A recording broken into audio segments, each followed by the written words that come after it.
Hello and welcome to DDOCast episode 689, recorded live on Monday, October 24th. It's a Monday, that's kind of weird.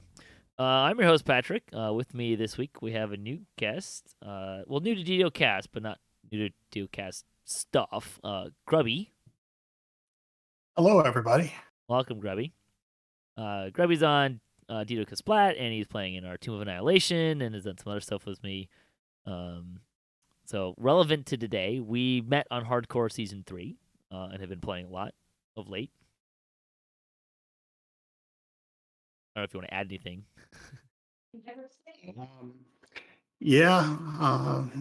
It's been an interesting ride since we met you in Season 3. we made 2.5 trips to 5K favor now. Yeah, there you go.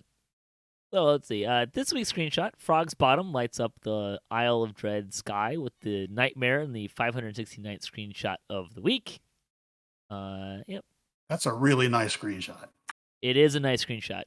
That is true. And I think that's the base Nightmare, right? Like the one from the dice. I think that's correct. Yeah. We like to talk about Dungeons & Dragons online nearly every week, and you can catch us through Twitch, YouTube, the DDO forums, iTunes, or from our website at DDOcast.com. DDOcast is hosted by CyberEars, the awesome podcast hosting network, and shows are usually available within a few days of recording. The next show will probably be... what is this weekend? I'll probably get a show in somehow this weekend, maybe. Life and all that stuff. We'll see if we can get a show in. You can stay updated by following us on social media at DDOcast on Twitter is the best place. At least, maybe. We'll see how well Twitter does going forward. Not to be like super political or anything, but I don't exactly have high hopes for Twitter in the nearest future. So we'll see. We'll see what happens there. But anyway, especially if you fire 75% of the staff. Yeah, that's more. I have more concerns about that than I have concerns about Elon Musk owning Twitter. I don't actually even know. Does Twitter even have a parent corporation? I don't even know. That is the parent corporation. Twitter is, yeah, okay. Seems like everyone, sooner or later, everyone's like, YouTube is owned by Google. Like, it's all going to get bought by someone eventually, right? Like, so that's not. But losing 75% of your staff, I'm just kind of like, what happens to Twitter if you cut 75% of its staff? Which of course raises another interesting question. Well, how big is Twitter's staff in the first place? How many people do you need to run Twitter? Anyway, I think it was several thousand people. They said on CNBC. Yeah, that sounds. Sure, it's more than I would think. Not a computer guy, wouldn't know anything about it. Anyways, back on track. This could be an interesting podcast. Might go off the rails a little bit here. Anyways, on the podcast this week. Hey, Hardcore Season 6 ended yesterday. That's part of why we're doing the show today. So we'll do our Hardcore Season 6 Mortem. We also have a little bit of game news, an update. We got some stuff on Lamania. This is the update 57. Sort of some fun stuff to talk about this week. We're going to start with the Hardcore Season 6 Postmortem. Because I like changing it up sometimes. So Season 6, it is, quote, over. We're in the after-party phase, officially. So you can continue to log into Hardcore, take care of anything, roll dice, maybe. Just suggestion. However, they have temporarily disabled character transfers. This is kind of half game news, half Hardcore Season 6 Postmortem. There's an issue with transfers. Basically, there's issues with the custom bank tabs. So if you have custom bank tabs, there's issues with transfers. It's not exactly clear to me if that's what's causing it doesn't want to transfer, or if like people are losing stuff. But they just disable transfers. I think on the forums they were saying people were losing stuff. Yeah, that's kind of what I got the impression of. This is kind of hot breaking news for me because I got home, checked the things, and it was like that was like half an hour ago. So some issues. Who would have thought banks would have caused a problem? Yeah, right. Something the QA department apparently missed.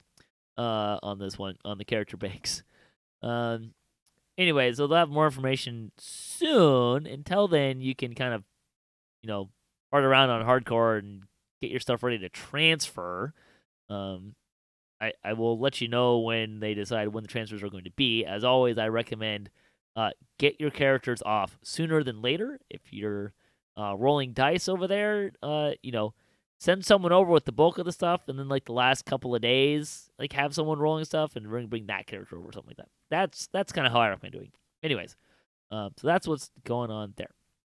What we wanted to do, kind of the main topic today, though, is that post mortem, right? How did season 6 go? Did we like it? How did it compare to previous seasons? That kind of a thing. And Grubbby and I and Tosh and we all did another 5K favor run. Got the fairy wings. We were pressed for time and scheduling this time around, so that was fun. I'll try not to let that color my thoughts of hardcore 6 too much. But Grubbby, so what? Let's just start with the rules, the mechanics, and stuff. What did you think about season 6 and the hound hunting thing? Well, once they fixed the bugs, I thought the hound mechanic was pretty interesting for about a week, and then it kind of got old. I don't know what you thought, but by the time we got about halfway to 5K favor, the hounds weren't really a challenge anymore. They were just slowing us down. Yeah, I'm not sure they were ever a challenge for us. No, we were in a static group. So we had some extra oomph there. I like the way you put it. It was interesting for a week. That totally seems accurate, right? Like it was fun and exciting, and then it was like, oh, hound. All right, so we're gonna stop what we're doing. We're gonna wait. We're still waiting because this particular hound, well, I should say like this particular hound. A lot of the hounds seem to be like taking their time to get there. They seemed to know if you were waiting on them. Yeah, right. I'm not entirely sure they fixed the bugs because it was supposed they weren't supposed to start ticking until like their timer started, which was when they're supposed to spawn. But they were definitely like not. They were like spawning and starting their dots at the same time. Yeah, that definitely was a thing. Yeah, I think. Well, you have the number. You might have to look this up, but you can look up. Grubby knows how many quests we ran. And we saw with all the hounds that we saw, I would say maybe 10 caused any problems whatsoever. And 2 of those because they spawned in water. Yeah, when I was preparing for this show tonight, I just kind of sat down and said, okay, we just did the 5K favor run. How many memorable moments did we have this season? And it was hard. I was hard pressed to come out with more than half a dozen memorable moments, and none of them had anything to do with hounds. I mean, the hound in the water was memorable because it was like, are we gonna need to exit out or like what are we gonna do here? But the dots, stopped coming, so that was fine. And it wasn't even true that they gave us any problems as much as it was like, is this going to be a problem, right? Yeah, we were nervous about it, but in terms of actually causing us, significant damage or making us worried about somebody dying, hounds really weren't a factor the entire season. Yeah, and again, I think it's important to note this is coming from a perspective of like we were playing as a group of 5, and then it kind of whittled down to 3. One because of death, and one because just scheduling is a challenge when you have multiple people. But I think that colors part of the experience because we kind of went in as a group, and then there was this mechanic that didn't really bother us that much because we had hounds come. Great, okay, we all sit there, we nick the thing when it comes, and we're done, and we move on. But yeah, I'll add into that where it was a factor is when on hardcore I do a lot of soloing to get plat and for the guild and to get, ingredients for my crafter. And soloing was a real challenge this year between the hounds and the +2 level restriction. Yeah. Oh, we didn't talk about that. Yeah, and so that's kind of where I was going with it. Like,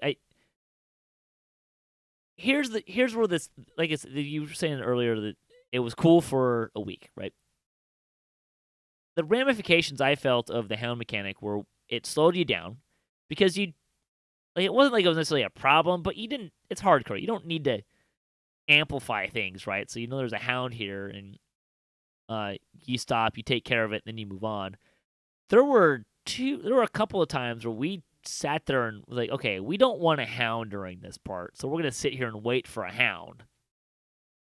And then we'd wait for like 3 minutes before a hound would come, even though it was like we hadn't had a hound in the last like 5 or 6 minutes when we started. So it'd take a while for some of those hounds to come. So that was kind of annoying. And then the other part of it is like, if I hadn't been in a static group and had friends that were already doing it with, I'm not sure how much I would have enjoyed this experience, because it really impacts the solo part of it, I think. It didn't seem like they scaled depending on how many people we had. And there were definitely problems with like the party getting split up. So I felt like there were a couple times actually where we had a hound spawn at someone who was kind of split off from us, and that was a little bit of a concern. So that was kind of a thing. So kind of the thing that I have liked the most about hardcore, the times that I've really done it, was meeting people, right? Like I met you and Tosh. I met there was another gal that was playing with us for a while that I played with for a minute, more than a minute, but she and I played for a while together because our schedules lined up, and we met on Hardcore Season 1. Like, that's the part that was really fun about Hardcore, is like kind of mixing and matching and cross-pollinating across the servers. But with this mechanic, I don't know how much I would have really liked to have like been meeting different people, and like there's more risk there, and with this mechanic you can kind of screw each other up. And if you're by yourself, the hounds are more of a problem. Like, that's when you're getting like 3, 4, 5 ticks. When we were in a group, like the thing barely got a tick off. It just died so fast, right? That's not to say that I didn't run in groups that wasn't necessarily a problem, but Yeah, but even in that group, it was a little bit hairy when we'd have a pug join the group and come in late, because you right. never knew where the hound was going to spawn, if it was on us or on them. Yeah. That made pugging less enjoyable and more dangerous. Yeah, exactly. And so like I really feel like this mechanic penalized everyone, and we had to slow down for that. You just like, which time was talked about this when we were kind of talking, hey, it's here and this is what's going on, and you just stopped and wait for the hound, which just slows you down, and it really impacts, I felt, like the solo people or the small group people. It's not like we saw a lot of like, oh, this hound just killed 5 people, right? It was a hound killed a person. A hound killed a person. Maybe 2 or 3 times that we see more than one person die from a hound, and then even then it was usually like 2 people, right? There weren't any. I didn't see any party wipes from a hound. Yeah, I don't remember seeing any either. I mean, there were quite a few lobies, especially at first, that more than one person died to a hound. But right. That was, people adapted pretty quick.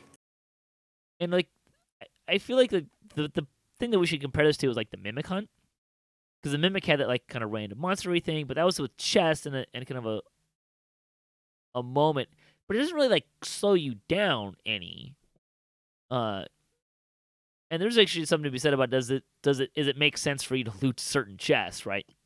But I feel like the Mimic Hunt was a lot more fun and exciting. They were a little more dangerous and deadly, as they weren't, right? Like, it was, even though it kind of still had the same idea, right? Like, a solo player might have more trouble dealing with the mimics.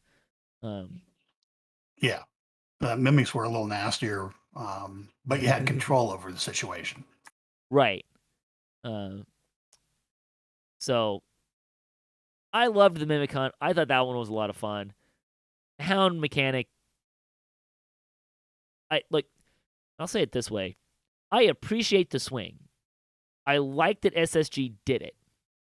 I think it's one of those ideas that just worked better on paper, and when you put it into practice at a large scale, it broke down kind of quickly. Like I said, it was fun for the first week. So the other big change. It was also annoying that you couldn't have a real life during your game session. You couldn't answer the phone. You couldn't go get a drink. You couldn't go to the bathroom. That was really annoying. Yeah, I hear you there.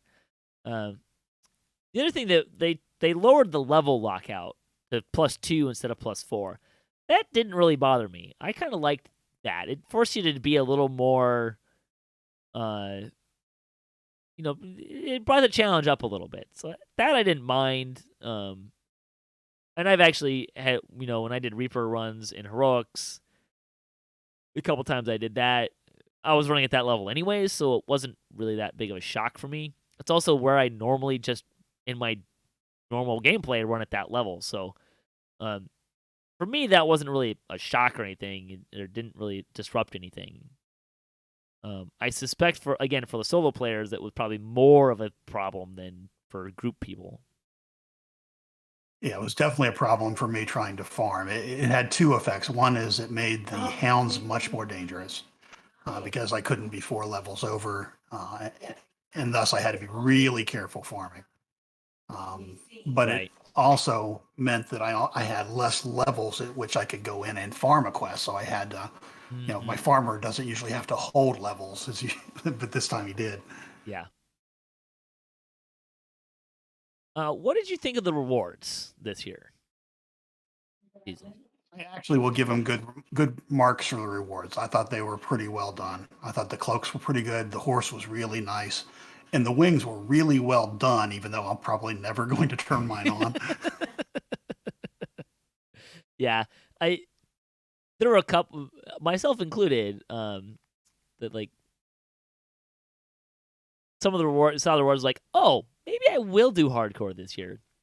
I had intended to try to do get the Reaper mount, and I just couldn't find the time, which is a bummer.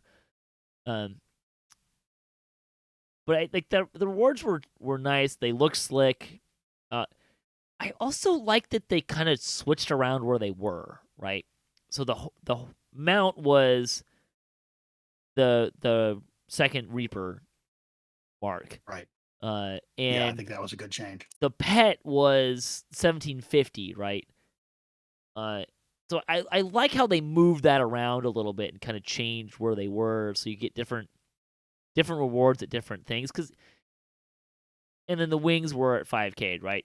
The 5K favor has actually been pretty varied, right? Well, ish, because they had the footprints the first time, and then in season 1 and 5, and you had mounts 2, 3, and 4. So it was nice that it was wings and it was something different. And like the 1750 favor was kind of different, and that was kind of nice as well. So, and like the Reaper second tier Reaper has always been a pet, so I liked that it was something different this time. So that was kind of neat. That's a pretty nice horse. It is a pretty nice horse. I would like to have that horse, and I do not, and it does make me a little sad. But in context of the rest of my life, I don't have time to be that sad about it. So, and it's not like you don't have a lot of choices for mounts already. Yeah, right. Like that's totally true. In season 3, that was the first mount that Tosh and I had that was universal. We had someone Kyber, but that was the only one we had that new tunes and new counts would have. But now you have that with other, So I will say, it did not feel to me like the rewards were as I'm trying to think how to say this.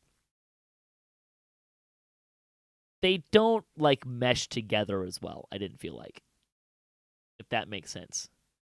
Like that the pet and the mount do. I'm not like the wings are just like out of left field compared to the rest of them. Like they don't have the same aesthetic look. Yeah, I agree with that, and I also think with the wings, when they do something that's very nichey in terms of people who are going to be like it, that they ought to provide more than one option somehow. Yeah, I mean, I've long said that I think when you have a hardcore season, you should be able to pick any of the previous season's rewards. And then if you have time and you can do more than one, sure, get more than one reward. That's fine. Um, but Remember way back in the old days, there was that IQ docent that had two different looks in it. Remember it was pink, and if you didn't like pink, you could click on it. Once you knew that was, you pick on your picture and on the inventory, and it would change to a different color. I didn't like either of the looks, so I didn't either, but the point is that if they're going to do something like butterfly rings, you ought to be able to click on it and get something completely different if you don't, if butterfly wings aren't appropriate. Yeah. Just options would be nice, just in general. But, yeah. Anything else you want to say about Hardcore Season 6?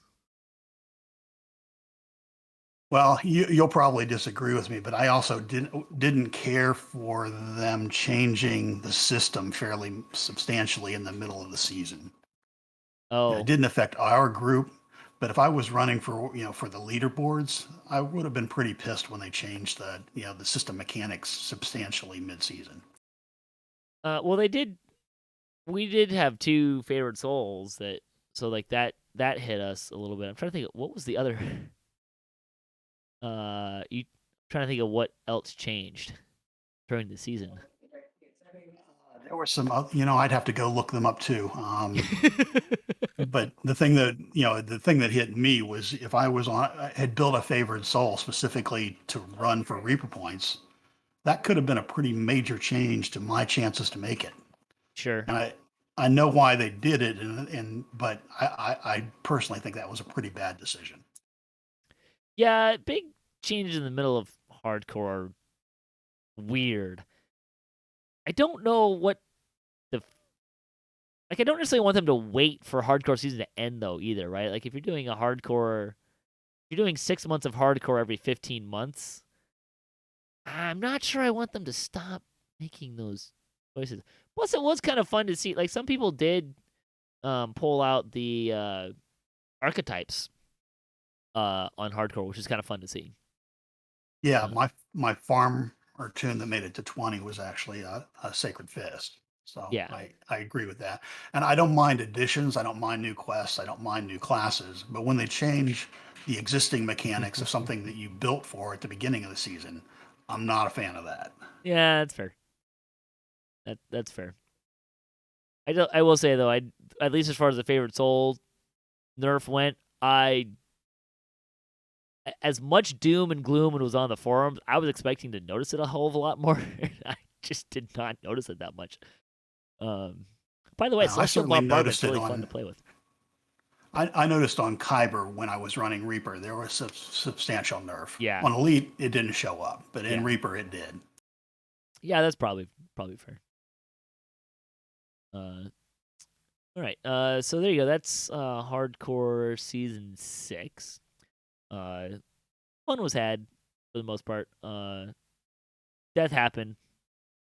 Although not enough for my taste. I like more death, but makes hardcore fun. Not in our static group. Well, there's that. Probably having a full static group, right? Like you need a little more. We didn't even have any pugs die this year, did we? I don't think so. I think all the deaths were on our own people. Kind of boring. Yeah. Well, and we had Kaz who joined us as a, kind of a semi-permanent member there, and he died. But all right. So game news. Update 56.3.1. So what was that? Patch 3, hotfix 1. This came out Tuesday, October 11th. The big thing here, so offhand shadow blades that were stuck in players' TR caches, preventing them from reincarnating, should now be removed. Some players have also been experiencing random items being mailed to them during their true reincarnations. This problem should no longer be occurring. Yeah, I noticed that. There were some keyword there, random items. remember exactly what I was getting, but like I got 2 or 3 things. I was like, where did this? Like, I didn't even. Did I have this? And I just did what? So that was weird. Yeah. If I understand from what I read on the forums, is what happened is if you didn't claim a reward from something, you got mailed the entire reward list. Oh, that could be. That makes sense. That's an interesting. Computers do weird things sometimes. It's kind of fun. They fixed an issue where the highest level Night Revels challenge weren't giving legendary XP. Yeah, thanks. That's great. Also, Night Revel ingredients now have the correct date on them. Would have been nice if they'd fixed that max level XP thing with Cove, a month before. Well, okay. Yes, but in fairness, I feel like there were a lot less people. I think that one I felt like, hey guys, this isn't working. Night Revel's like, hey guys, like I want to use this for legendary XP. Come on, what the heck? Like, yeah, no, I understand that, but I would have thought once it popped up in Cove, they would have covered it before Revels was released. Yeah, I'm gonna move on. Update 57, preview 1. So this was on Lamania last week. So this was update 57. It is Grip of the Hidden Hand. So this is supposed to tie in more with Vecna, I believe. Contains a quest pack for levels 16 and 33. What is Isle of Dread? Isn't that 30? Is that 32 or is that 33? I think it's 32, and then the rate is 33, maybe, or is it 33 and 34? I'd have to go look to be sure. Yeah, not something I paid that close attention to. Well, hey, 33, so that's fun. Let's keep pushing that along. SSG, like that. So there's also some balance changes and bug fixes. There are the first of 3 quests were available. Not clear how many there's going to be, at least to me, yet. I was on Lamania, so yeah, I don't think it said. I'm gonna guess 5. That's a guess. If they got the first 3 out, probably 4 or 5, right? There's that. They did not just like post all the loot like they have in the not even in a list form, which was a little disappointing, actually. So that was kind of they're letting people in the forums do that for them, just like QA, I guess. Yeah, right. Although, look, I can't decide how I feel about that. It was nice to see the list so you could give feedback without having to go and find them. I do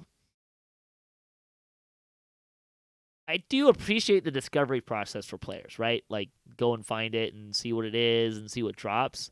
It's more of a live thing, and it's not a very good way to get feedback on your loot. I don't know what the fix is there.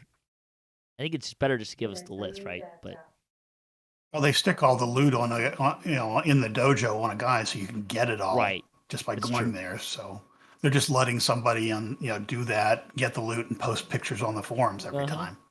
I mean, I guess what they do is redundant, so somebody does post the pictures on the forums anyway. So maybe that's why they're not doing it. It's not redundant for me because I don't go looking through 40 pages to find the 15 pictures in the different spot right then.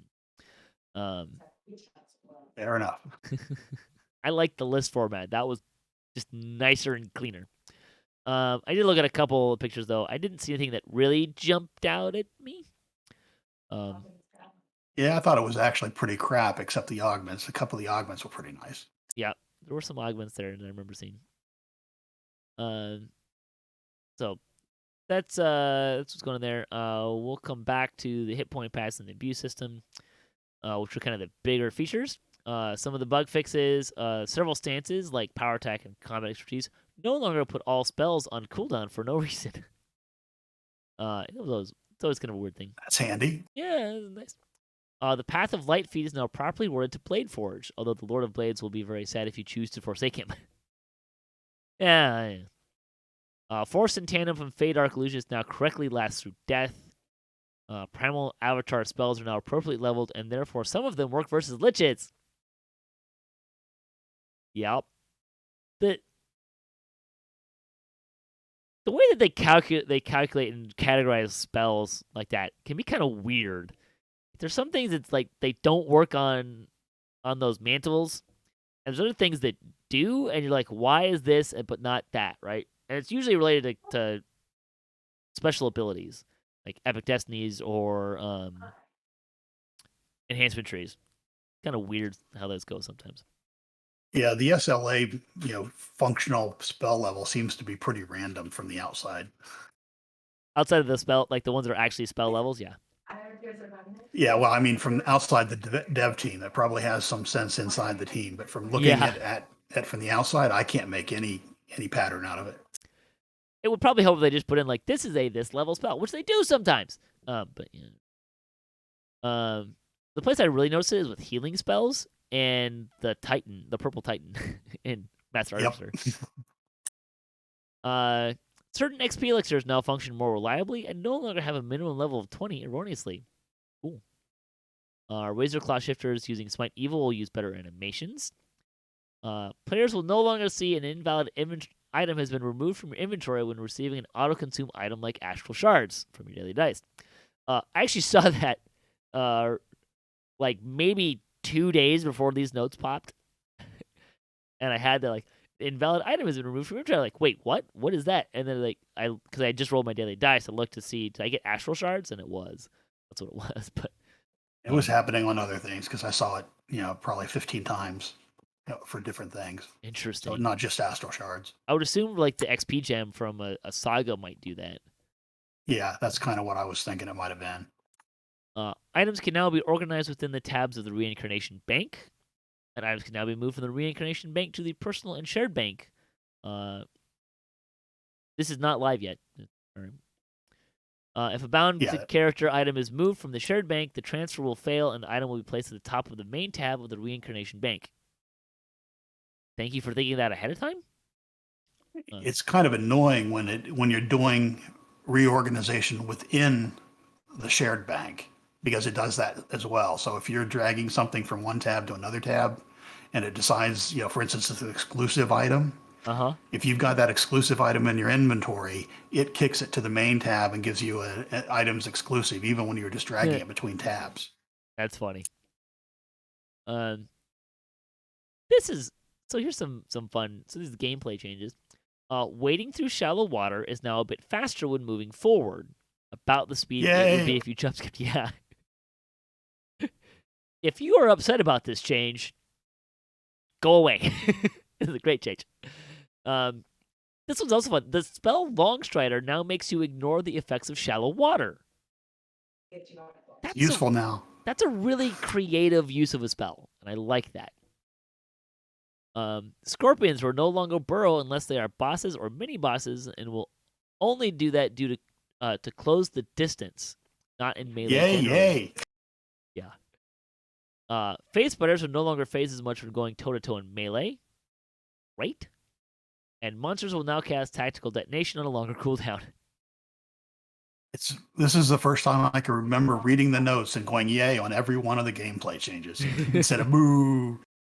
Yeah, like what's the record for how many consecutive notes you can go yay with, right?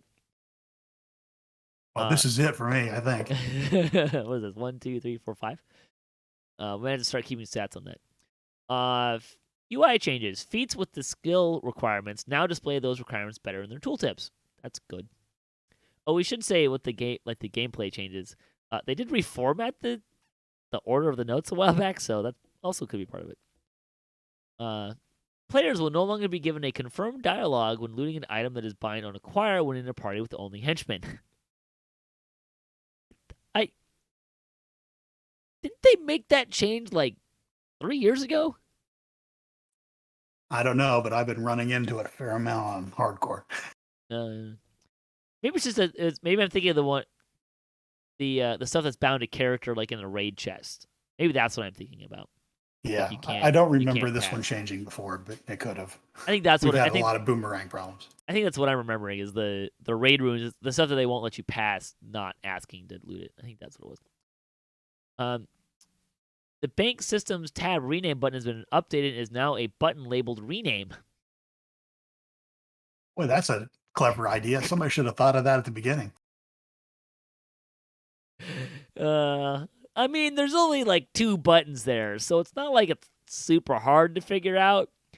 But I definitely was looking at the buttons. I was like, why is the rename button an arrow? Like, If you know that there's a rename potential, it's fairly easy to figure out. But I had a lot of guildies that didn't know it, so they had no idea you yeah, could do that. no, it's a little weird. When closing a bank panel other than the shared bank, remaining panels will remain active. When the shared bank is closed, all other bank windows will be closed. If the player does not have the shared bank enabled, the shared bank can be closed, but any other bank panel being closed will close the rest. You can not enable the shared bank? I guess that means if you don't own it? You don't own it, yeah. If you don't own it, get it. Really handy.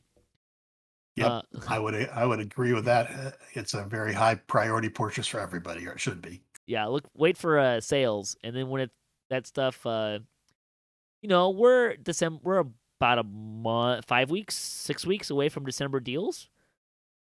No, I'm just gonna suggest looking to see if extra shared bank slots go on sale. Might be a good pickup. Yeah. There was either no bonus days this week. Oh, I gotta go back to stuff. Hang on. Scratch that. We'll come back. Skipped the 2 things that were in this. Other things in here. We will start with the hit point pass. So this came from Torque. They're doing a pass on hit points. The goals are to add a little more of a buffer for new players in general to make mistakes, and add a significantly larger buffer for melee builds. I'm going to say this at the top. So they put this stuff on there. The players crunched at it, and the end result was math is hard, and they're going to come back with some of this stuff. So they reviewed player feedback. They quickly realized they got the top base hit point range wrong on advanced endgame melee builds. As a result, the modifiers that are changing here were too low in many of the trees that they had made these changes. So they will be increasing a lot of the modifiers. It's not their intention to significantly impact these builds. There were a cut like Monk, Master Maker, and Occult Slayer in particular ones they called out. They're probably not going to make the Destiny changes, or at least not going to look the same for Preview 2. All this to say, there's a hit point pass coming. I would suggest that we generally wait until we see the next iteration before we freak out about how many hit points we're losing. Not to say that it isn't good feedback to give them that, hey, I'm losing this many hit points, but it looks like they're going to come back and reiterate on the math for this. So, he also mentioned they're going to squeeze a little, looking to squeeze some fighter love since they seem to be more of a splash than a primary thing. Okay, so with that, here's kind of the highlights. Their heroic durability will be updated. It will now be 30 hit points. In addition, for every melee combat style feat you take, you gain a 25% bonus to the hit points gained from your class levels. Epic and legendary levels count at half value. This bonus can only stack up to 100%.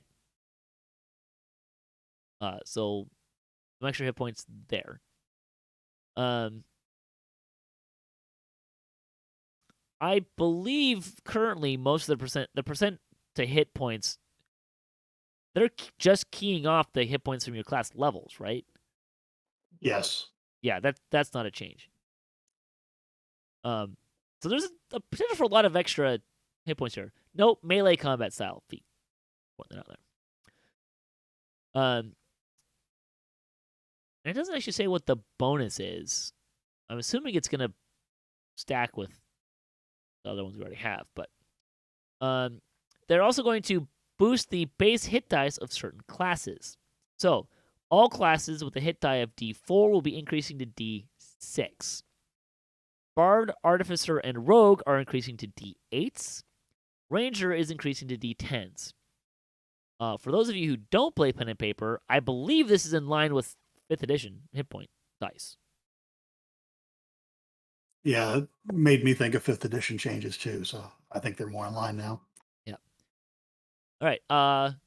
Mainly enhancement trees will also get broader access to competence hit point bonuses. This is largely adding to existing enhancements, but there are a few reworks. The competence bonus is lower, but this should be more than counteracted by the bonuses in Part 1 or the ability to cast spells without impairment. Again, so this is where I think we're seeing some of the bigger tweaks. So epic defensive fighting is getting removed from the game. Let's see, Alchemist. Yay. I liked epic defensive fighting. I thought it was kind of an interesting choice to make, but I guess I was kind of in a minority of that. I mean, look, I like more hit I points, thought it but- was an interesting idea, but I really found it annoying that healers, like a tank who had some healing capability, couldn't heal anybody if they had it on.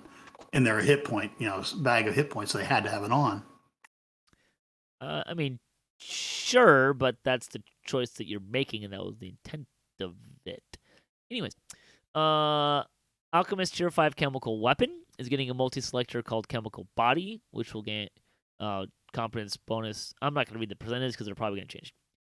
Battle Engineer Reconstructed Arms and Edges will do a competence bonus. The Barbarian's Uncanny Balance and Accelerated Metabolism will get those bonuses. Which kind of sucks, but as a barb.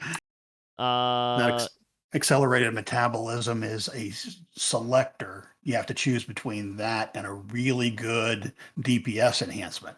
oh, So if you're going to lose a W and 5 melee power to get the hit points. Bards will have let's see, Swashbuckler Second Skin is going to give competence bonus to hit points at rank 3. It's also being reduced in cost. War Chanter Howl of Winter will also grant competence bonus. Cleric Warrior Priest Divine Bastion will get competence bonus. War Casting has its Sacred Hit Point bonus reduced to 5%. Cleric Animal Domain hit point bonus was reduced to 4 hit points per level and 2 hit points per epic legendary level. And the Divine Bastion will no longer increase threat, but will grant 15% competence bonus. Well, Druid's Howl of Winter will grant a 5% primal bonus. That's partly because you can. The issue there is that Druid's Wolves can get the comp bonus from perfect natural weapon fighting. Okay, but you don't get that until level 31? Right? So they just don't get it until then? That seems kind of weird since you're trying to target Heroicas also.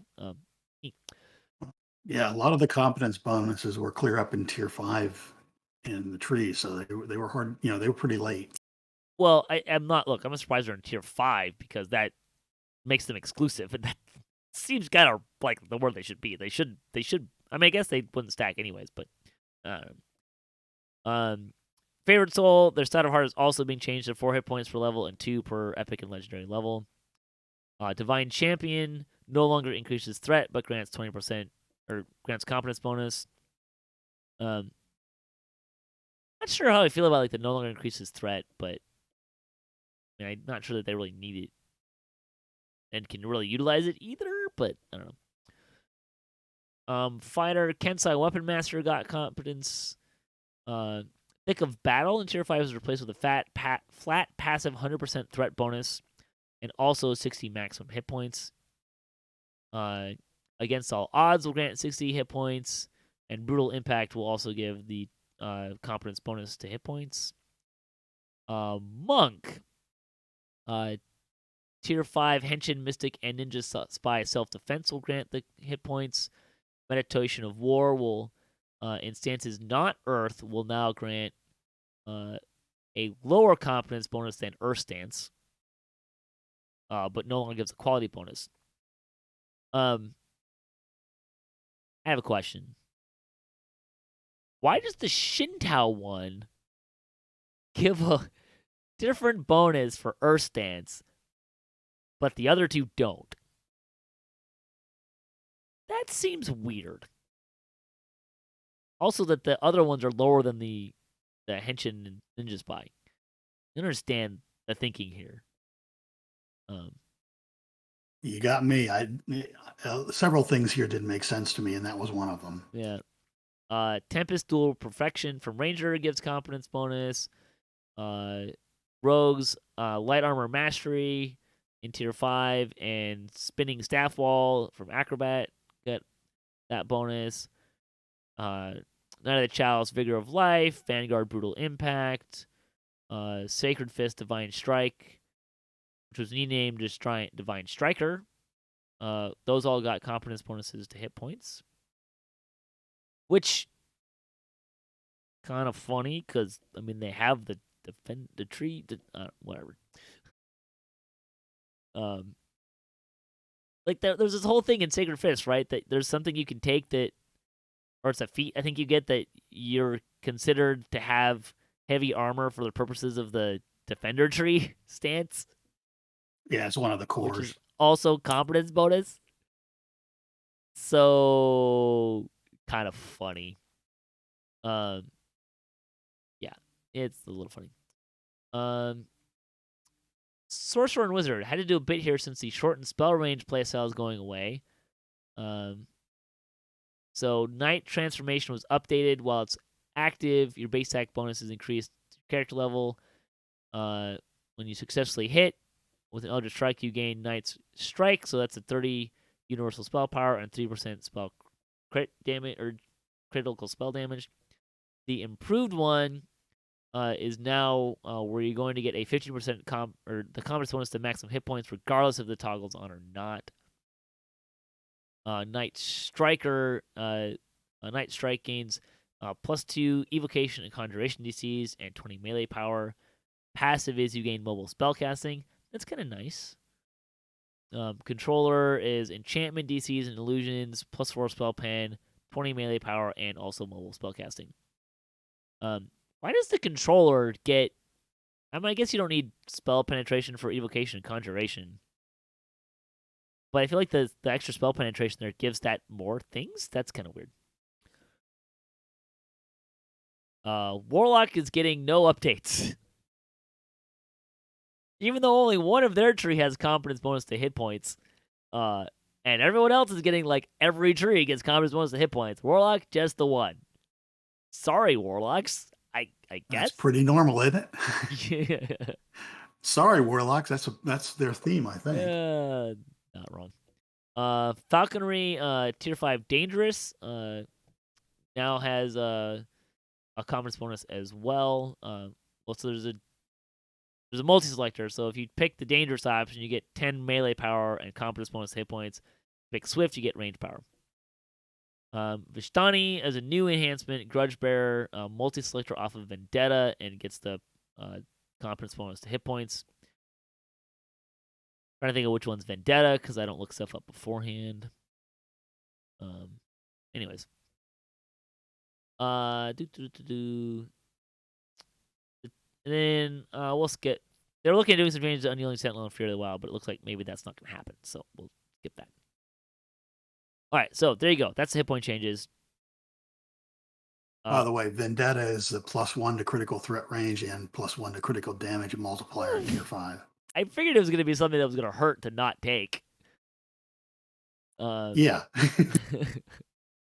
I mean, look, meaningful choices being meaningful is great, but oof, that's a meaningful choice. All right. So, with the understanding that the numbers are off and not where they're going to be, what do you think? Well, a lot of it depends on what they do with those numbers, but assuming that they make them reasonable, I still think that their placement, like that last one you just talked about with Vendetta, placing them in things that are severe nerfs to DPS is just not a good idea. Yeah, I mean, like you're taking away especially from like a melee perspective, right? Like, I guess if you have the feats, you're probably gonna maybe end up. What's the bonus for epic defensive fighting? Like 25%. You're getting It was 25 100% now. from feats. Like that may not be a big deal, but it depends on where the math is going to end up, right? Like that's the thing that's going to be Well, you're getting 100% of your base class, so that's only like another 120 hit points total, right? right. Um. Not going to make up for a big, 20% at the end. Mm-hmm. Yep. Uh. I don't mind the hit point pass. Um. Yeah, I I can't don't think of mind the any. concept. I Yeah. just hope they'd implement it a little bit better. I can't think of any good reason why anyone's hit point should be going down. That includes tanks. Um. Yeah, my barb tank in this preview was going to lose just over 1,000 hit points. Like if you're gonna monkey with that, then I'm gonna start having a beef with some of the stuff in like Isle of Dread, the T-Rex like reducing your hit points by percentages and stuff. Like you'd need a fat tank to deal with the T-Rex in the raid. Absolutely. And He cuts your hit points in half pretty quick in there. uh-huh. So and like we've experimented with the idea of like can you have two tanks? Well, I mean no, because he reduces the second tank down so fast that the first one's not recovered yet. So that's a problem. All that to say, I can't think of a good reason to really start reducing the hit points on the tanks at the higher end. Giving other builds more hit points, I don't have a problem with. Although I didn't really feel like at the upper level there was much of a problem here. But maybe that's because I'm playing with like my Yeah. upper level gamer goggles on.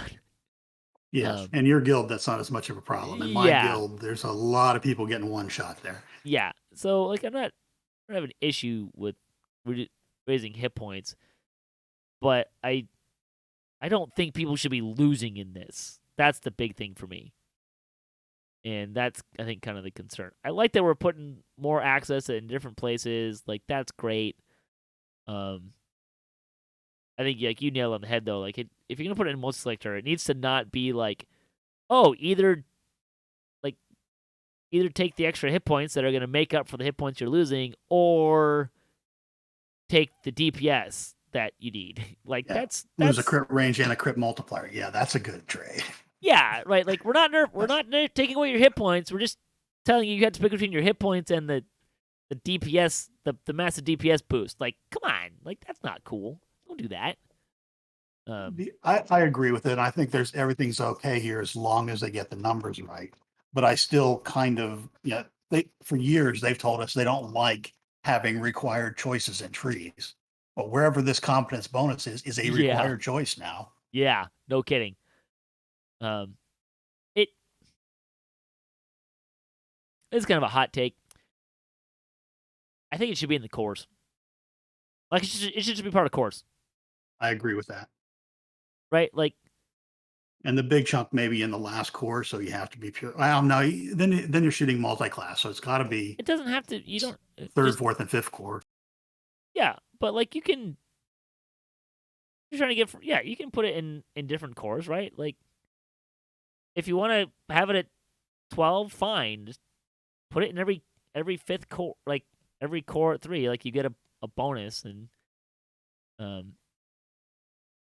if I don't have an issue, like I don't want to like totally nerf, I'm not out to get multi-class builds, but if this is at like level 12, the level 12 core, that seems fine to me. Maybe it's not. I don't know, but I think putting I it in think you could cores is split very it smart. between. I think you could split it between the 3 cores. So you got a little Sure. bit at 12, a little bit at 18, a little bit at 20. Yeah. Sure. Or even like 5% at level 6. Right? Like 5% extra hit points at Sure. level 6 is not going to be meaningless. It's not going to be a lot of hit points here. Like you're not probably not going to save you. So, anyways, here's my hot take. Maybe I'll send Torque a message. All right. So the other thing was the imbue overhaul. This one gets a little more interesting. I think this one's a little bit more solid. I didn't see there was a lot of math floating around in this one. I saw more math in this one than I did in the hit point pass. The hit point pass was just like people logging in, like, oh, this is I lost this many hit points. That's lame. All right, so with Update 57, they are embarking on a series of global overhauls that aim to streamline and shake up the game and bring new cohesion across multiple builds. The imbue system is one such overhaul. Is the hit point supposed to be the other one? Like, I guess they're starting it at this level. All right, anyways. So what's going on? An imbue is a new type of toggle in DDO that adds extra damage to your attacks. This extra damage can be specific to certain weapon types, certain combat styles, or even be focused on melee or range. Imbues can also scale with things such as melee or range power or spell power. You can only have one imbue active at a time, which means turning on a new imbue while one is already on will turn the old one off. Imbues scale their damage with bonus imbue dice. If an imbue added, for example, 1d6 fire damage, gaining one bonus imbue dice will change that to 2d6 fire damage. 2 would be 3d6, etc. Bonus imbue dice are global and universal. I'm going to say that again because that's kind of like a key part here. Bonus imbue dice are global and universal. They do not care which imbue is active and will scale each imbue based on the base imbue's stats. This means that in the earlier example, if the imbue is questioned actually 1d12 poison damage, scaling with melee power, having 2 bonus dice means you'll do 3d12 damage. You can check your bonus imbue dice on the character sheet's details plus tab. This sounds familiar? Yes. This is exactly how our current scaling toggles work, such as Eldritch Knight or Arcane Archer. The big difference here is that there's no more Arcane Archer dice for Eldritch Knight dice. They all scale off of imbue dice together. One of the benefits is that these dice being shared, there's relatively little opportunity cost to switching to a different element from a different tree, should you so desire. You can also aim for very specific imbues in some trees and then boost them up somewhere else. It also means that gaining a bonus dice is something that a large variety of builds will want, making trees and feats that add bonus dice highly desirable. There are a lot of imbues available, most of which have been adapted from existing procs scattered throughout the enhancement trees. Most of them are also designed to be available very early on in your leveling process. There are also a lot of bonus imbue dice available scattered throughout areas that used to add specific dice types, or they just thought would make sense.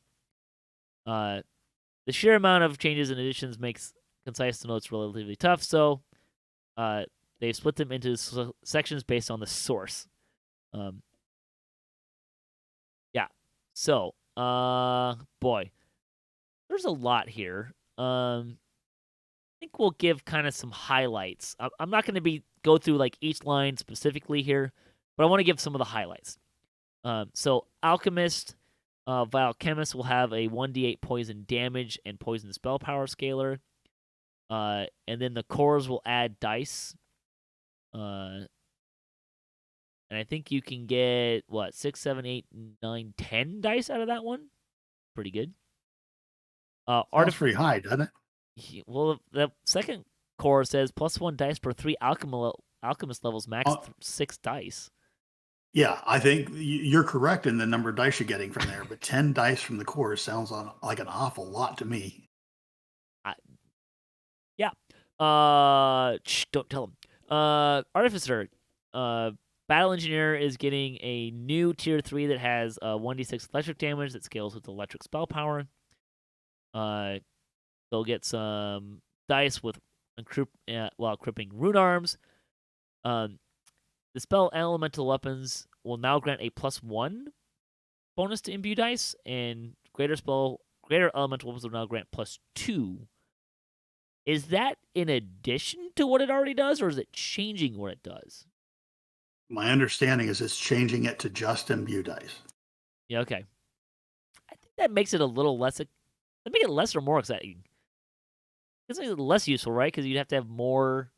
You have to have imbue dice, but at the same time, it's probably going to Yeah, but actually you can give you get more. MU dice now. Yeah, Yeah. it's also probably going to make it do more damage in like Reaper, where you're losing damage, right? I don't know. Frenzied. Yeah, I think it's going to end up being more powerful. Yeah. And everybody's going to go out of their way now to get an MU. Yeah, you're probably right there. I think it Deadly's still going to do more damage? Question mark.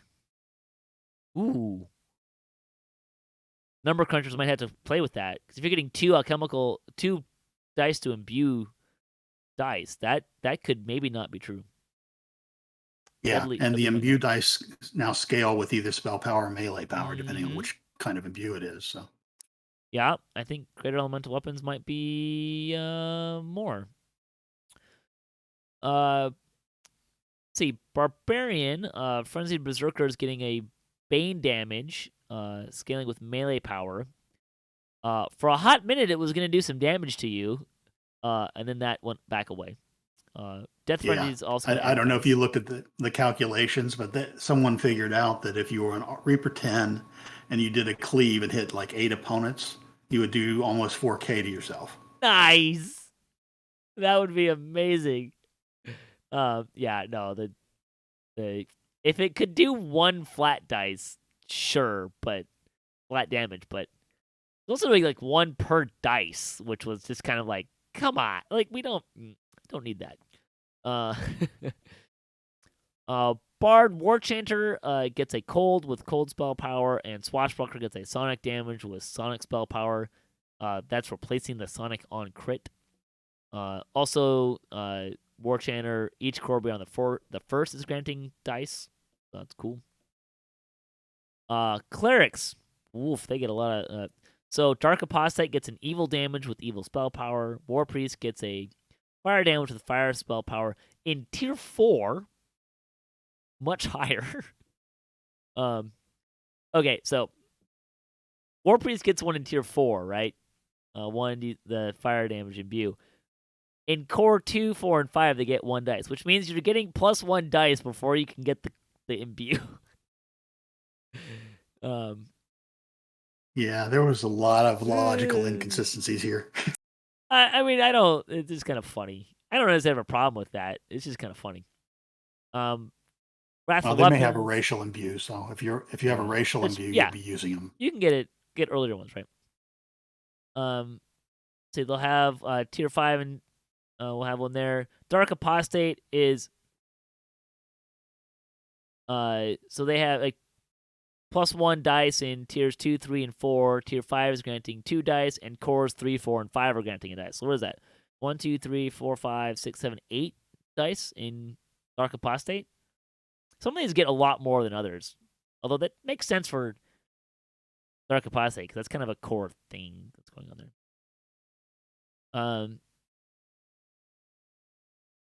So Druid, you get a fire or cold imbue, but only when you're in elemental form. So I guess bears and wolves are not going to have an imbue base, so that's going to probably cause them to. Although a barbarian's a popular splash there, so getting. Yeah, I was just going to say that Barbarian may be a pretty popular splash in a lot of places now because Bane damage. Uh-huh. I'm surprised that's 1d8 bane damage too. I would think that would be like one of the lower ones. Anyways, um, let's see. Favorite souls. Again, War Soul, same as War Priest.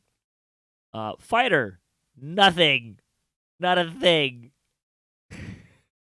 Well, this is where they said they were going to try to give Fighter some love, I think. Yeah, I think they were talking about like doing something for Fighter, which kind of makes sense. I think they're trying to do something that would key off of imbue dice, but wouldn't actually be imbue dice or something like that. We'll see what they come up with.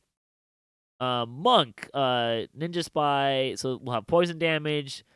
Henshin and Mystic will get fire and force damage together. Both of those are also melee or ranged, which is kind of interesting. And Shintao? Nothing. Yeah, there you go. Although I am seriously wondering, is that gonna, Henshin Mystic over Ninja Spy, maybe? Let's splash into Ninja Spy, so it could end up splashing into Henshin Mystic instead. We'll see where it lands. Let's see. Paladin, Katsi gets light damage. Sacred Fist gets fire or light damage. Okay. Sacred Fist also gets some +1s as well, and Sacred Fist and Katsi both get +1 dice for every core past the first. Tempest was a little Ranger's a little weird in some ways. So Tempest gets an electric one. Arcane Archer, you can pick. You get all 4, and you just pick one, whichever one you want to use at a time. Kind of cool. Arcane Archers also, they're getting +2 dice for each of their ones in there. There's also a Force one as well. And that's gonna, so let's see, 2, 4, 6, 8 dice there. That's pretty good. Rogue Assassin's getting a poison one. And they get up to +3. Sorcerer and Wizard, Eldritch Knight's core 2 is gonna get you get all 4 elements for an imbue dice, and you can just mix and match as you want. And then their cores will much like pretty much like the Alchemist one. They're still getting +1 per 3 levels, max 6. So 6, 7, 8, and then 2 with for 10, plus the proc for +4 temporary dice. I guess you get extra dice temporarily if you hit some sort of thing. So, Sounds like Jax is going to be happy. He doesn't swing weapons. That's true. Fire saying Arcane Archers do less attacks and melee, so more dice may be made to make up for this. I don't know. Seems like everyone else is gonna be easy to get that much dice anyways, but Warlock, Enlightened Spirit tier 4, you do 1d6 light off of light damage, which will also apply to Eldritch Blast, but no other toggles would do this. That could be kind of interesting to really, here's a little bone for Warlocks. Like the light imbue on your blast that could do more damage if you find some places where you can get. Of course, I'm not sure how many Warlocks are going to be getting a lot of bone imbue dice. We'll see more like melee or ranged Warlocks using this. That could be interesting. And a lot of builds splashing to Rogue because you can get a whole bunch of dice. You get a few dice pretty quickly there. Yeah. Racial trees. So Drow gets a poison one, same as Assassin, and he gets some as well. Dice in 3 and 4. Shatter Kai gets 1d4 cold on sneak attacks. Only on sneak attacks, but okay. Half Elf Warlock Dilettante is getting 1d4 fire and fire spell, which also work on spells. Excuse me? That okay. So if you want to make a boom sorcerer, be a half elf, take the Warlock Dilettante, and splash into Eldritch Knight, and you can get an extra fire damage from that. That okay. Or Tiefling. Tiefling's also gonna have 1d4 fire damage. Although that's gonna be based on the enemy's hit points, and it'll go scale up. Cool. Tiefling Scoundrel is doing the same thing, but with sonic damage. Universal Trees, Inquisitive, of course, is getting a bunch of this. So they're getting the law damage is going to be an imbue. It'll be less against non-chaotic damage or non-chaotic creatures. Let's see, how many are they going to get? 1, 2, 3, 4, 5. 6 looks like. So that'll get you some there. There's a lot of talk about what's going to happen with Embodiment of Law and Embodiment of Chaos. They're looking at doing something, but I think that's going in a different direction. There will be a new Destiny feat, enhanced elemental dice. Wait, that's not a new one. That's a new-ish one, but not new to this. That's +1 dice. And then a bunch of the scions, the ones that had the plus damage, those are now just imbued dice. They're just +3 dice instead of, I think, extra damage now. And offhand versatility orb grants an imbue dice. Cool. Draconic will have some imbue dice for reasons. I have been critical of the cores in Draconic, but granting imbue dice seems a little strange. Shirati Mantle will now grant plus 1d77 per 7 bonus dice. It's not an imbue toggle, but gains benefit from it, which is weird. Filigree set bonuses that used to give a scaling imbue on hit now give +1 dice, which seems, weren't they giving like 3 or 4 d6 and now they're just giving +1 dice? That seems kind of lower. Augments from Yeah, Go ahead. the filigree sets is really getting hosed, I think. Yeah, it seems like they should be You're going +2, from right? 46 base plus 1d6 per epic level, so you're losing yeah. 14 d6 to get 1 dice. Yeah, wait, what? Guys, hey, that's a cheat. Fix that. Augments from Hunter Be Hunted now give +1 enhancement bonus to imbue dice. That's kind of cool. And certain set bonuses will get +1 dice in heroics, 2 in epics, and 3 in legendary. Profane Experiment, Echoes of the Waking Ancestors, and Crypt Raider will get those. They're also doing a couple other things. So Pain Touch from Ravager is losing the on-hit proc and getting melee power instead. Divine Crusader, I think they're kind of reworking on that one. And then Tempest Lightning Stance, increasing base damage. Instead of doing that, it will now, the base toggle is now the imbue. The upgrade is the 30% absorption.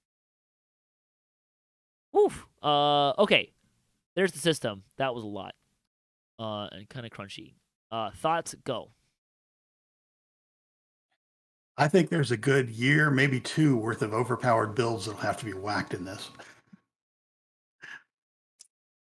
That's hilarious. That's one way to put it. Yeah, I mean, I don't object to this system, but I think it's got so many touch points that it's going to be really hard for them to balance it. Yeah, I think you're right. There's gonna be a lot of whacking on this. I like the system. I like how I think it's a really interesting multi-class thing. Like it's gonna, I think this is better for multi-classing than pure builds. But I like the ideas here. I think there's also some really interesting opportunities. I'm thinking like there could be some gear that grants imbue dice. There's already the augments, so yeah. I am really disappointed by the Destinies stuff. There's 2 lines for Epic Destinies? Like, that's it? You can't find some places in Epic Destinies to put more of this stuff in? And, we talked about the filigrees briefly. So there's some serious missed opportunities with those 2 systems, I think. But I like the system. I like the concept. I am not going to do the number crunching. I'll let other people who have more time and want to play more math than I'm interested in doing. But I like the system. I like where it could go and how it interplays. So I think it has a lot of promise. Needs to fix the filigrees need to give more than 1 dice. And although I'm not, or keep their old effect and add a dice.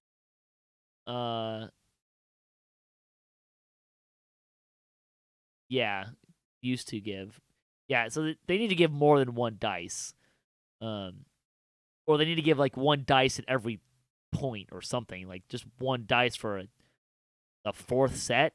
yeah, why? Like, I wouldn't bother with that. That's silly.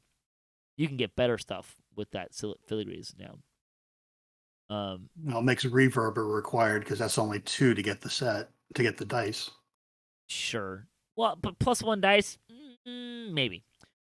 I think you can maybe get some other stuff that's gonna be just as good, if not better. But depends on what you're running. Yeah. So a lot of opportunities here. I would like to see them take advantage of more of that. So it's starting with Destiny's.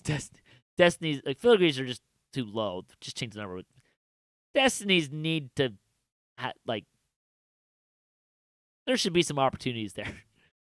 To increase imbue dice, and it doesn't seem like it should be that hard, right? Like anything that's giving, like all the cores give, a bunch of the cores give +1 to spell DCs, but doesn't stack. Like you could do the same thing with imbue dice. Just saying, pretty simple. Not a lot, but it's better than nothing. I'd kind of like to figure out how many dice all this adds up to into some of the builds. Because I don't really have a feel for that right now. The forums are saying you can get 25 pretty easily, and you can maybe get as high as 40 on some builds. I mean, that's getting to be a pretty high number with scaling damage. Yeah, I know. Like some of the numbers are kind of like, hey, you might be able to get like this many. Like that's a lot, guys. It does. It's also a little weird to me that like I get the thematic, like this is this element damage or whatever. But like the die number is a little weird to me. Like, why do we have? Like, I can see some of like the racial ones being D4. Cool. Like that kind of makes some sense. Especially if you're gonna add them to spells, because that's probably a bad idea. But yeehaw. But like, why are some D8, some are D6? Like they're mostly D8s, but I don't understand why some are D6s. Like that doesn't make a lot of sense to me. Like, and it's not like it's the high DPS ones that are getting the D6s, right? Like, I don't think anyone's gonna go around claiming that Bard is like this massive DPS, so they should only have 1d6 instead of d8 for their imbue dice. That's a little weird to me. But well, I think Tasha's War Chanter comes out pretty well in this. And between the hit point changes and the imbue changes. Yep. Because remember, she does a run EDF, so she can now get that competence bonus to hit point. So that's a straight up increase for her. Yep. I would also like to see. It's already taking that enhancement, so. I expect we might see some universal trees taking advantage of this. I expect we might, if we see more archetypes, we might see more of that taking advantage of this. So, I think the system will. It's gonna take. I think you're right. It's gonna take a little time for it to like shake out and get the math right, and playing a lot of whack-a-mole and boosting. But I think it will set us up for some interesting things in the future. And I hope they take more advantage of specifically universal trees, feats, destinies, and filigrees. Those are the 4 places I think really need to pop a little bit there. And I think they need to be careful not to make weird things like Inquisitive is the best 2-handed fighting tree now, which some people were claiming it is now because of the dice you get there. Yeah, that'd be kind of funny. I did have a guildie for a while that was going crazy with like pure wizard. Maybe it wasn't a pure wizard, it was like a wizard melee build. They get a lot of dice too. So look, I kind of like it when there's some funny things like that. Personally, like people get creative. I like that, but we'll see. All right, let's cruise through the rest of the show. We got a little bit to cover. So there was no bonus days this week, at least none that they announced. Sales through October 27th, 25%. It's make your mark on the world, 25% off of crafting success boosters, Canth essences, and collectible crates. And then the weekly coupon is 5 plus 10 potions, lasting potions that resist Sonic. Coupon code is Sonic Resist Pot. Kind of those are boring, I think.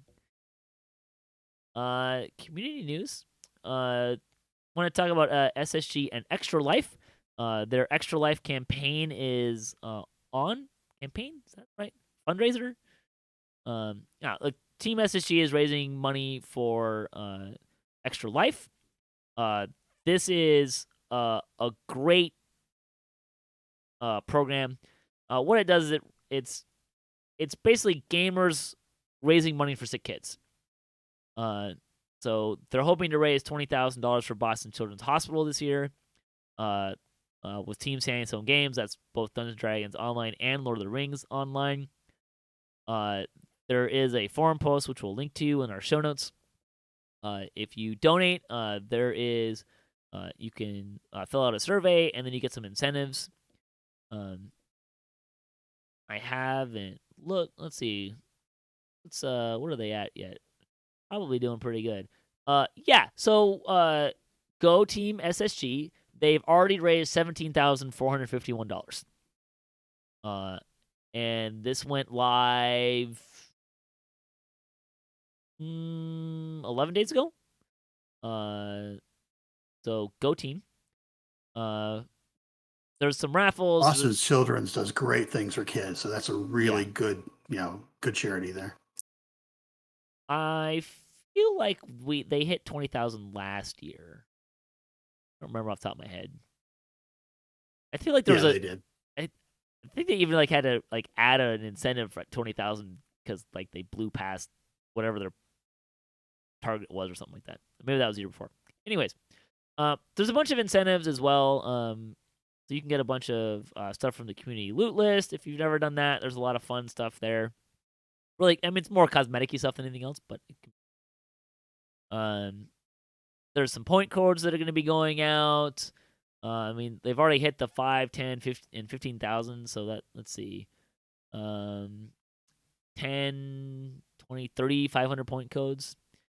Plus, there's, if they hit 20,000, which I feel like that's going to happen, that'll be an Ultimate Fan Edition of Isle of Dread given out. So, yeah, great program. I didn't look, but I'm assuming if you play DDO and Lord of the Rings, you can get the bonuses for both games. That would be my assumption there. I think last year you got your choice, but I don't know if it's the same this year. I didn't see anything specific. Ask Jerry. Send Jerry a message. Figure it out with him. Or maybe you can split the... Jerry would probably let you split the incentives, too, if you wanted to. You got some here, some over there, something like that. I don't know. I don't actually know what the incentives are over there, so maybe I shouldn't say something like that. In any case, great opportunity if you're looking for a place to give. SSG does this every year, and so we want to make sure to highlight that in Extra Life. Again, it's raising money for Boston Children's Hospital. There's, if you've been hiding under a rock, there's been a lot of stuff affecting the health of people in general, kids as well. So great opportunity to do that. Let's see. Actually, I started in 2008, and it's raised more than $70 million for sick and injured kids. So that's pretty damn amazing. Go Gamers. So there you go.